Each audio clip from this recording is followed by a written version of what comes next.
I was abandoned at the altar. I remember the wordless moment before the shouting began. I remember my dress catching the summer light like a hush, and then an empty space where the person who promised to stay should have been. The guests murmured into each other. Forks paused halfway to mouths. The violin softened to a single unresolved note. I felt heat rush to my face, cold down my spine, my hands slick in the lace, my pulse loud in my ears. People looked at me like I was a problem to be solved, rather than a woman who had just been left alone in a church full of witnesses. He left a note folded in his jacket pocket. That folded paper would not be the end of the story. Someone in the back stood up, walked down the aisle, and spoke a sentence that made the room tilt in a different direction. To understand how all of this led to that moment and why that sentence changed everything, I need to go back 10 years. Before we go on, tell me in the comments where you are watching from. If you have ever been humiliated in public, type the word discovery at the start of your reply. Now, let me take you from the night I chose to stop shrinking myself to the day a truth at the altar turned my life inside out. I was 39 when I first found a habit that would become my secret life. As a child, I had always had a notebook. It lived in the back pocket of my jeans, under the seat of my bicycle, clutched during road trips. My mother, Evelyn, would tell me to stop scribbling during dinner and to eat more. My father, Robert, was practical, with calloused fingers and a drawer full of receipts he said proved a life could be counted on. I learned early to hide the parts of myself that did not fit the ledger. In college, I studied social work to satisfy that practical streak. I taught myself late at night to listen for rhythms in the sentences I wrote. By 39, I was balancing part-time administrative jobs, a small cleaning contract with a local school, and writing in the margins of my day. The writing began as a way to talk to myself honestly about being tired, about small humiliations in workplaces, about moments of tenderness with elderly clients. The first true story I finished was about a woman who kept telling herself she had no right to dream. It was not a tidy narrative. It smelled of coffee and dryer sheets and the late autumn air outside my one-bedroom apartment. My friend Paula read it and cried. Paula said it had the honesty of someone who had lived in truth for too short a time. That sentence stuck with me more than praise. It felt like a permission slip. Over the next 3 years, I wrote. In bus stations, in laundromat corners while machines thumped, in the dim waiting rooms of doctors' offices. I mailed 10 query letters to small magazines and heard back with 2 polite rejections, 1 form letter that said the voice was promising but not quite marketable, and 1 acceptance for a tiny online zine that paid me in exposure and $100. Money was sparse. I learned to reconcile losing paychecks with winning sentences. My life was navigated in the choreography of shifts and deadlines. My son Mark was 12 when I decided to try sending a full manuscript to a small independent publisher. Mark often sat on my lap as I typed, smelling of sweat and soccer cleats, asking about commas and why bad things happened to characters he had grown to like. He taught me how to say no to the voice that told me I should prioritize safer incomes. My sister Sarah, who ran a cafe downtown, fed me when I forgot to buy groceries. My brother Tom, who lived 2 states away, sent cherry postcards that smelled faintly of cigarette smoke and thyme. That moment of deciding to send my manuscript felt like stepping off a curb into air I had not known was there. I was not looking for fame. I wanted to finish something that was mine. The first rejections were blunt. A form email from a larger house said my voice was interesting, but the timing was wrong. An editor named Emma wrote a note that her list was full and she wished me luck. I stood under the fluorescent light of my kitchen, the sound of the refrigerator a small hum, leftovers cooling on a plate, and read and reread the words until the edges softened. I kept writing. I attended a handful of readings at the bookstore where Lydia, an events coordinator, would put me on the list at 9 o'clock after midnight for poets who paid in slices of cake and tiny applause.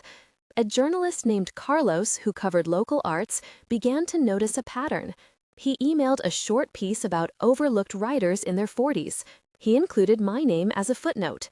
A literary blogger, Nina, messaged me an endorsement that translated into a handful of new readers. The early attention was a quiet current that grew perceptibly when a small independent publisher, Meraki Press, sent a form letter that was not rejection. They asked if I'd lug a longer manuscript. That request was a hinge. I worked for months, trimming, reshaping, making sentences less like apologies and more like claims. I used a pen name at first because the idea of attaching my mother's name to the front of a book felt indulgent and oddly dangerous. The pen name protected me from the casual cruelties of acquaintances who liked the safe version of me. When someone from Meraki named Lydia called to offer a small contract, I cradled the phone like a fragile cup. The contract offered a modest advance, a promise of editorial support, and the chance to attend a small launch event. It was, for the first time, tangible. In the rush of those months, I learned the precise documents that make publication real.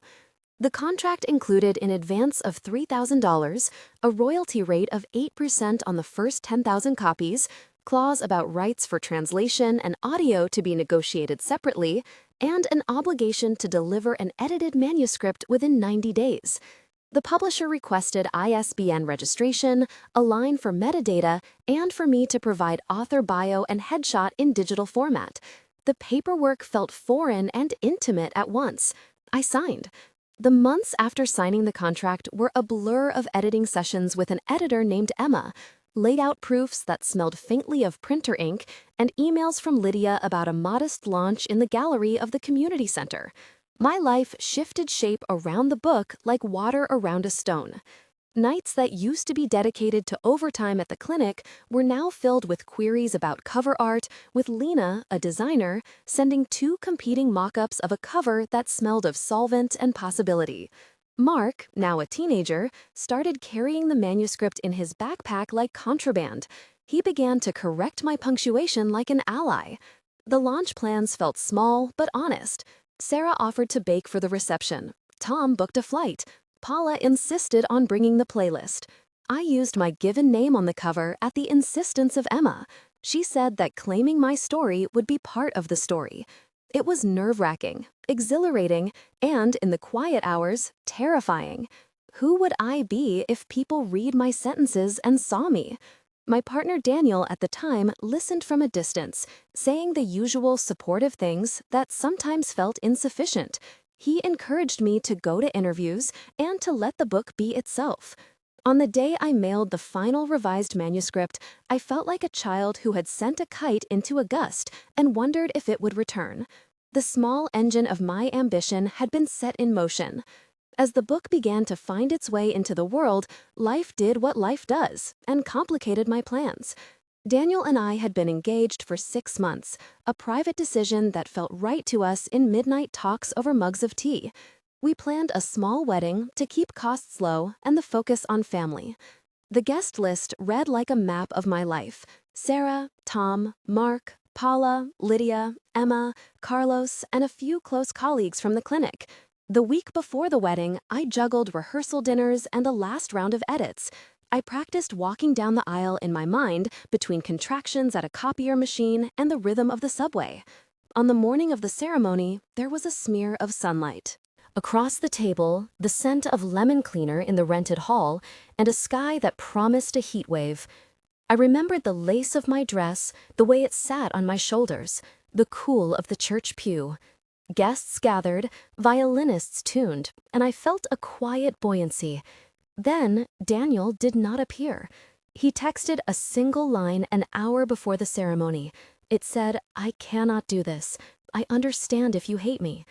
I stood in a church full of people who expected a union and instead held a note that felt like an accusation. Reverend James tried to calm the room. He cleared his throat and murmured arrangements. Voices circulated. That is when Caroline, a patron of the arts who I had met at a reading, stood and said, "I have to say something." She told the congregation she had read my manuscript months earlier and had been moved to tears, that my sentences had saved a lonely week for her. She said she represented a small foundation that sponsors local voices, and that she was offering to partner with the publisher to get my book into regional bookstores. The room shifted again. That single intervention redirected attention from my abandonment to a possibility I had not yet dared to name. The sound in the church changed from pity to a quiet buzzing of curiosity. The story of my leaving at the altar quickly mutated into something else in the mouths of people who wanted to help. People began to speak, to offer rides, to pull me into quiet corners with tissues, to call friends who could photograph the moment to use in a press release. Daniel later explained that he had panicked, that being visible terrified him. He said that he had thought of me as private, and that the idea of being married to a woman who might be read by strangers made him afraid of losing control. There was no justification for leaving, but there was a truth about how different our ideas of life were. The next day, he sent an email with an apology that read like a user manual, precise and distant. His words had no warmth. The rupture was not only public, but ideological. After the ceremony turned into a press-fueled afternoon, the publisher Lydia called immediately. She said that the moment had become news and that there was interest from a local paper. Carlos, who had been at the reading earlier and who had covered the arts, offered to write a profile about the book and the strange path to visibility. A small television crew, named by a producer called Emma, arrived with lights and microphones. I answered questions that at times felt like invitations to feel small, and at other times like opportunities to name strong things. The dialogue that afternoon between me and the press had an odd cadence. Some exchanges were short and raw, others formal. At one point, a reporter asked, "Did you expect this to happen today?" I said, "No, never." Then he asked, "Do you think people will read the book because of today?" I said, "I hope they read it because it matters." A producer named Carlos asked if I would consider a short reading that could be shared online. I read a passage about the dignity of small decisions and watched as people leaned in. Those moments were sensory-rich.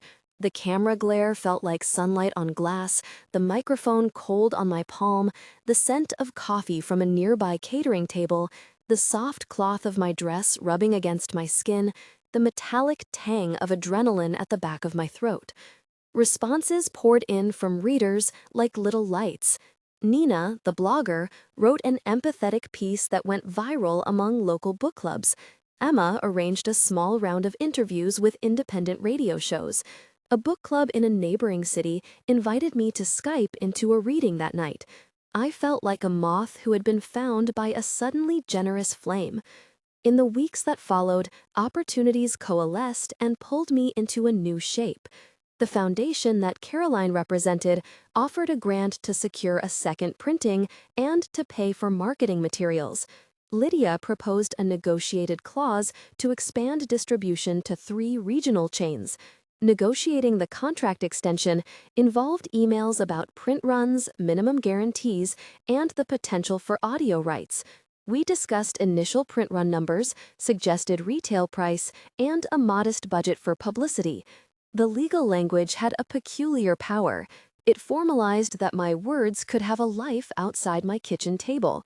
The publisher offered an updated agreement with a larger advance, a marketing plan that included readings in 3 cities, and a clause to explore a small audio production. I remember the paragraphs of that addendum like a map. The numbers were concrete. The media attention was still raw and magnifying. Invitations came from producers, a radio host named Olivia, and a bookstore manager named Robert who wanted to host a signing. My inbox felt like a corridor of possibility. The pattern of sudden visibility also made personal fissures widen. Daniel contacted me less and more erratically. When he did speak, his sentences tried to wedge space between his fear and my reality. I confronted him once in a kitchen that smelled of lemon oil and burned toast.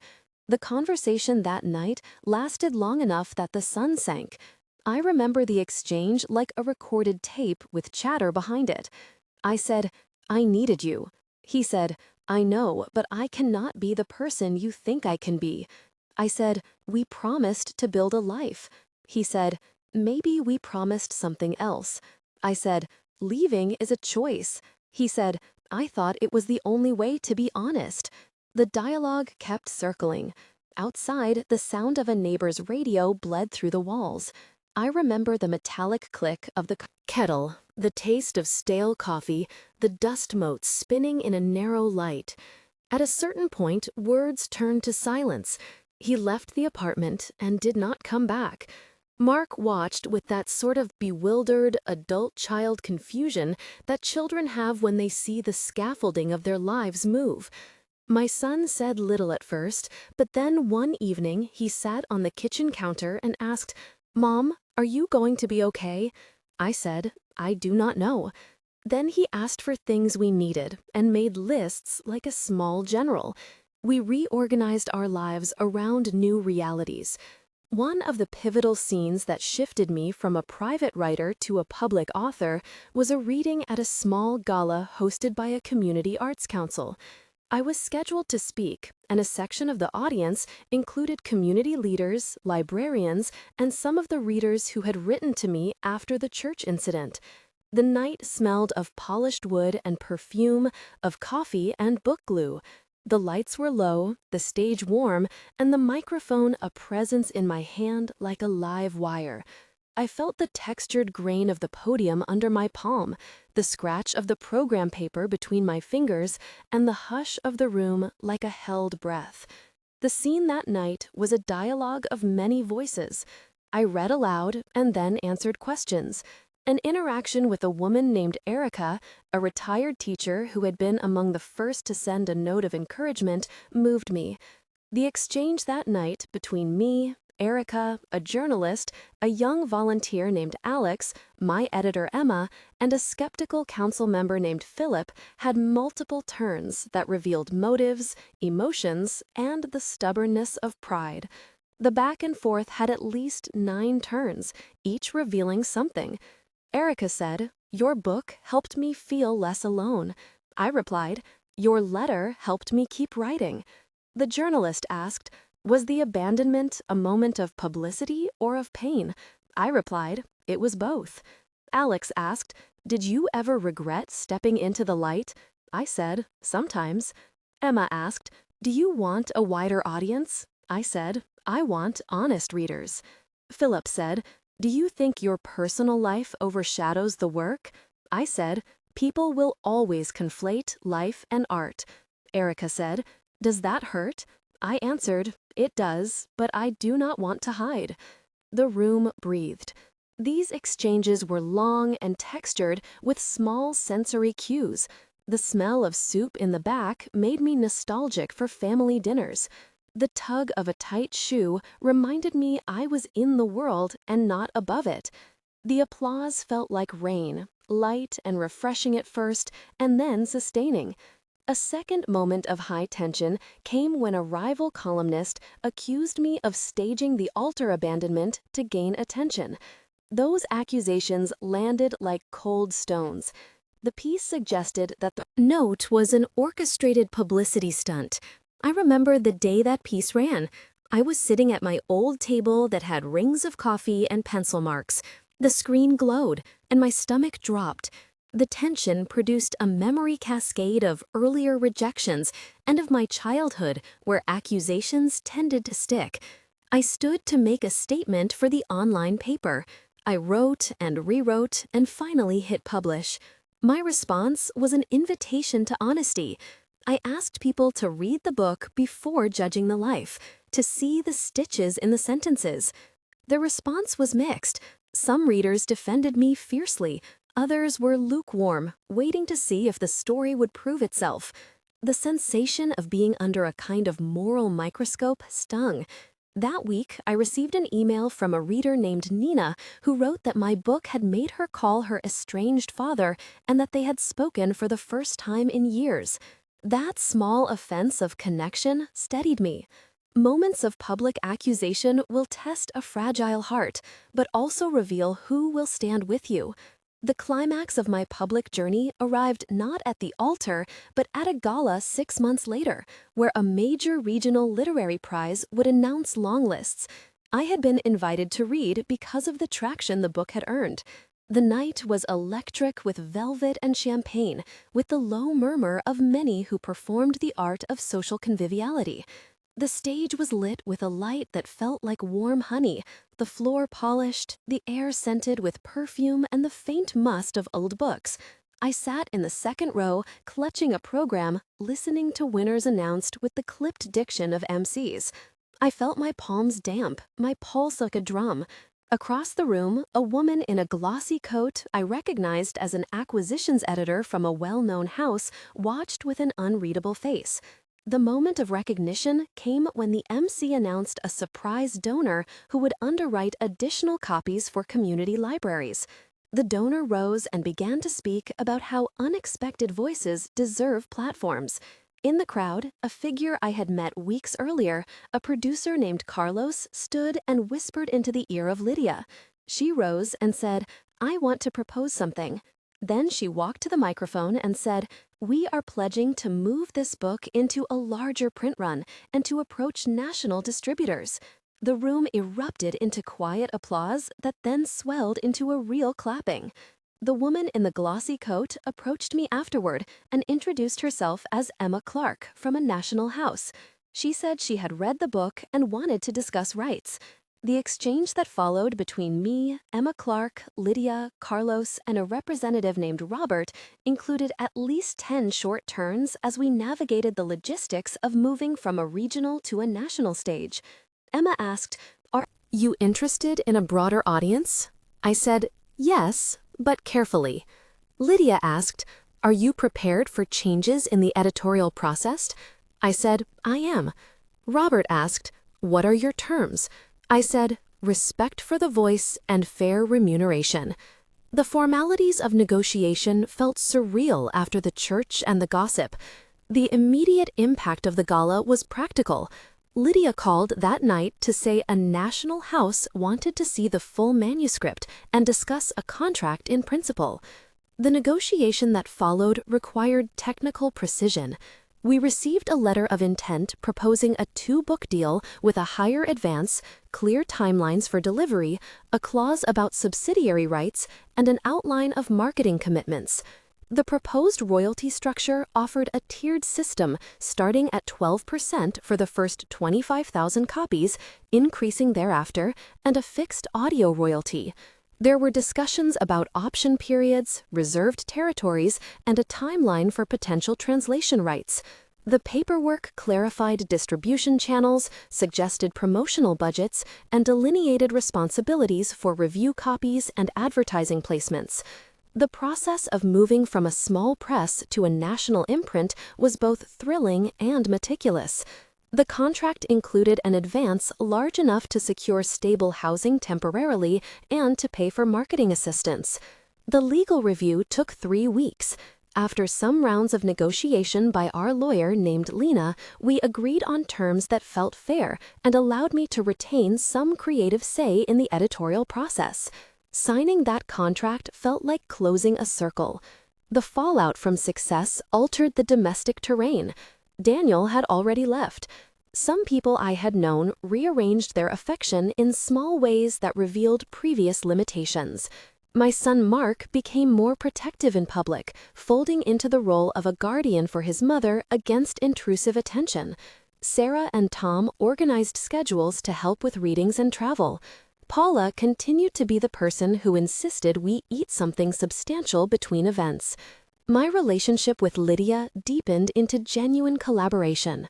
Nina and Carlos remained part of a community that made space for the work without collapsing it into spectacle. At home, there were conversations to have about boundaries. One evening, after a reading where the line between professional and personal had blurred, I sat with Mark and said, "I will not let this be your burden." He replied, "You have always been my example." The dialogue continued and lasted long enough to move from accusation to acceptance. There were apologies and some mending. Daniel sent a long letter, then a phone call that lasted 10 minutes. He said, "I am sorry." I said, "Apology is a start." He said, "Can we be civil?" I said, "We can try." The work of establishing new boundaries required consistent attention. I learned to decline certain invitations, to ask for reasonable travel times, to insist on clear payment terms. Those were small acts of self-respect that had built quietly out of all the public moments. I will pause here to ask you something. If you have ever been told your ambition is impractical or hobby-like, share the single word discovery and then a short sentence about the moment you realized your work might be taken seriously. Your comment matters because that exchange of small truths is how communities form. There were two precise moments of tension that shaped my decisions. One occurred when the national editor asked me to change a character based on marketability. The request felt like a scalpel at an organ. I sat at my kitchen table under the lamplight, the air thick with the smell of old paper, and felt a nausea that tasted like betrayal. I wrote an email that night that was equal parts explanation and refusal. I said, "My characters are not negotiable beyond structural edits." The editor replied with a long rationale about audience and sales. We went back and forth in a measured series of emails until we found a compromise that retained the integrity of my voice while addressing editorial concerns. The second moment came when a large reviewer misread an ironic passage and labeled the work as indulgent. That review affected sales in one territory and felt like the sting of a parent dismissing a child's dream. I spoke with my publicist, with readers, and with a handful of book club members. The conversation turned from being about me to being about the work and its readers. Both moments wounded and taught me patience and the necessity of asserting limits when necessary. Months after the national deal, I stood at a podium at a citywide ceremony where they announced that my book had been nominated for a regional prize. That night, I spoke plainly about being left at the altar and about the odd mercy of public shame. I said, "Sometimes a very painful moment can become a doorway if you let people help you through it." The applause that followed felt like an acceptance of not only the work but the human being behind it. After the ceremony, Emma Clark introduced me to a producer who offered to adapt a short section of the book into an audio drama for a streaming platform. The offer included a proposed budget, sound design credits, and a timeline for recording. I negotiated terms with the help of Lena and agreed to a modest royalty for performance rights. The work of adapting literature into other media required technical conversations about script length, voice casting, and production schedules. I sat in a small sound booth with headphones that smelled faintly of leather and recorded lines. The sensation was strange and intimate. It felt like translating a private language into a public architecture. The resolution at home came slowly. Mark grew taller and more articulate. One afternoon, after a long day of travel, he sat across from me with a sandwich and said, "Mom, when I read you, I felt brave." He had found a letter from a teacher, tucked among his papers, that said his mother was proud and persistent. That short sentence of pride carried a weight that dissolved a lot of accumulated shame. Sarah baked a pie and placed it in the sink to cool, telling me that we are allowed to celebrate without apologies. Tom called weekly to keep me tethered to ordinary jokes and family lore.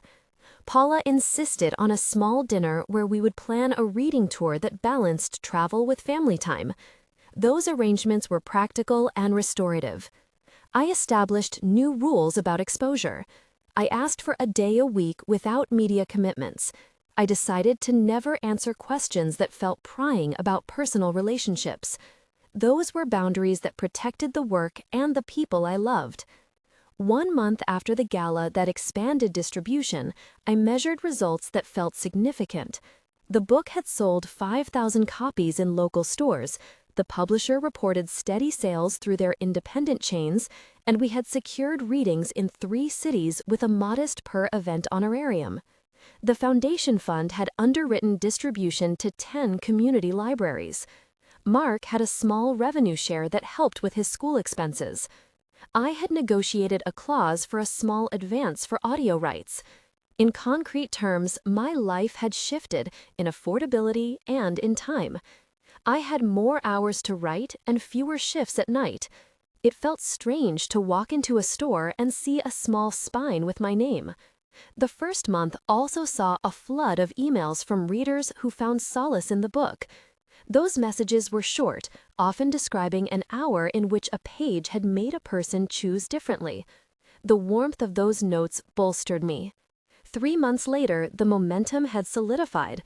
The national imprint had arranged a second print run of 15,000 copies, with distribution in national chains and a planned placement in airport bookstores. A short review in a national magazine arrived, and with it, a spike in sales. We had scheduled a modest tour across 5 cities, and my calendar included radio interviews and a panel discussion. The teaching invitation I had previously declined felt possible now, and I accepted a limited number of workshops on memoir writing for people over 40. Financially, I had moved from precarious to steady. The livable advance allowed me to secure stable housing and to pay for a tutor to help Mark with math. Critically, I had time to write the first chapters of a second book. I set deadlines and kept them. My writing grew deeper because it had space to breathe. The community that had formed around the book expanded into support networks that included new readers, activists, and a group of older writers who met monthly to exchange work. 6 months in, the landscape had changed considerably. The book had sold over 50,000 copies across print and audio combined. Translations had been agreed upon for 2 languages, and contracts for a limited were signed. Royalties began to arrive in modest checks, and the income allowed me to hire an assistant named Hannah to help manage correspondence. A small foundation funded a residency where I would live for a month to write without responsibilities, and I accepted. The residency was a quiet house on the coast with a view of a slow ocean that tasted like salt and possibility. Mark had adapted well, showing pride without posturing. My relationship with Daniel remained cordial and in time turned into occasional emails about shared logistics. The most important transformation was intangible and concrete at once. People who had once called my writing a hobby began inviting me to panels, to interviews, and to teach. The work became a profession with boundaries and responsibilities. I learned how to say yes to certain invitations and no to others. The community that had once clustered in the corners of readings now formed networks that amplified new voices and supported social projects connected to literacy. I started a small scholarship with the foundation money to support community writers over 50. The irony that the most humiliating public moment had become the start of a platform to create more platforms was not lost on me. I had moved from being hidden to being steward of other people's visibility. Throughout the arc of this story, I kept track of some practical proofs that validated change. The second printing numbers, the royalty statements, the signed translation agreements, and the audio contract were not only financial markers, but evidence that sentences can transform lives. They grounded a narrative that otherwise might have felt like fragile emotion. I learned to hold both truth and numbers in my hand. I learned to insist on clear payment terms and to demand respect for the shape of my work. If you have reached the end of this story and feel anything like my readers who emailed to say a sentence saved them a week or a choice, consider that your attention matters. If this story touched you, subscribe to find more narratives about people who chose themselves in the middle of being underestimated. This channel is a place where we collect small acts of courage and turn them into communal warmth. There is power in your stories and in hearing them. The last line I will leave you with is simple. I was left at the altar, and then I was found by my work and by people who believed in the work. I do not pretend the path was easy. It was jagged and stubborn and real. I chose to keep writing and to claim the work as mine. The day I decided not to reduce myself, I found that the truth discovered at the altar was not an accusation, but a liberation. What small truth are you ready to claim for yourself?